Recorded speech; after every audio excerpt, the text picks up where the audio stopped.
So this is going to be a quick tutorial on how to get like a game like Foxhole or some other assets from the game into a program called Blender and be able to be used in a sense of modeling, animation, and a few other sorts of things, and modifications as well. You can also use this for modeling mods and other assets in the game as well, and you can put them back into packs. But for this episode, we're just gonna do a quick just importing into Blender. So the first thing you're gonna do is that you're gonna get Viewer. I'll put a link for this, but you can also just look up UE Viewer, and it should give you an option to find it, Google.com or whatever it is, and then once you finally got UE Viewer started, you're gonna first go into this path file. You're gonna go find your game that you want to use because it should have all like the packs in them. So for example, I'm going to use Foxhole. So we're going to select that. And this is going to be the weird part because every game has their own different like um, structure. But for the structure of Foxhole, we have everything within that we need for like models is within the content files. Um, and you can come down here and you can look at these files that they have. So they have all the animations and a few other things in here. But the main thing that we're looking at here is meshes, textures, materials, and FX if you really want to use that as well. Um, but for meshes, let's say if we wanted to put a tank in the game. So we're going to go to vehicles. We're going to go tab on through. And you'll notice that some of these naming for assets are not the greatest, and some of them are actually kind of small. As you can see, this one's only 6 kilobytes since this is just a skeleton. This is looking like a rig or something else of the sort, but the real thing that we want here is something that's kind of larger. So we're going to take this tank destroyer.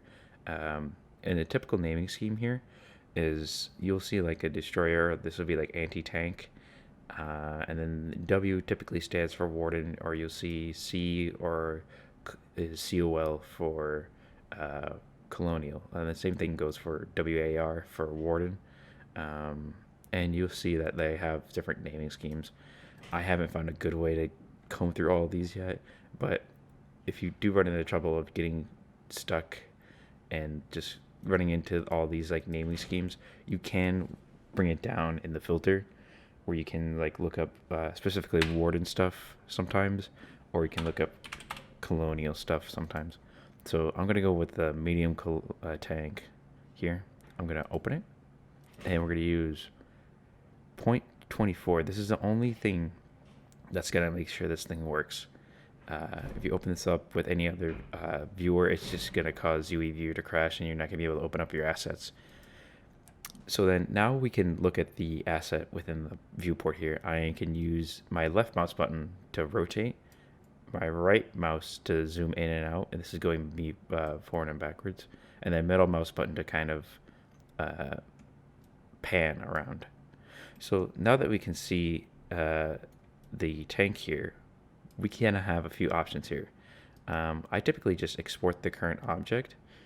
Um, but what we can also do is that we can also look at the material IDs so that when we do go into Blender, we have textures that we can look up and cross-reference. So what I'm going to do is I'm going to export the current object. All my settings are in here. I recommend putting this in a separate file. I have named mine UE output. It's on the desktop. It's on my other screen though. But you want to use these skeletal meshes, as Blender likes to use these meshes. Just keep in mind it won't be rigged as in rigified, but it will be rigged in the sense that there is bones attached. So then we're gonna go do that, and you'll see that I have already done it before, but it'll export all these items into this file that you've made. So then what we're gonna do is we're gonna come into Blender, and we're gonna go to File, Import, and then we're gonna use that rigging that we said earlier. So if we go to our desktop and we go to our UE output, I had it in here. I don't know what I did with it. There it is. You can come in here and it'll be the same structure as in the game files. You will have to kind of dig in here sometimes to go get stuff. So I'm going to pull up my medium tank that I have here. And it's going to come with everything rigged. When doing some animation or anything like this, you can put these bones up front, and I'm fairly sure that is within the viewport display. Yes, in front, so that you can see all your bones, stuff like that. So when you go to posing, you can see everything moves. So now we're going to move on to texture painting, or not texture painting, the textures of the object. This original file here, this original setup is not the greatest. I do have a better option, but I will cover that in a later video. I can give you a quick screen cap of it right now. So I've come back in one of my archive folders. You can see I have a few here in my viewport layout. So we're going to go to the medium tank. And we're going to look at this in the shading viewer.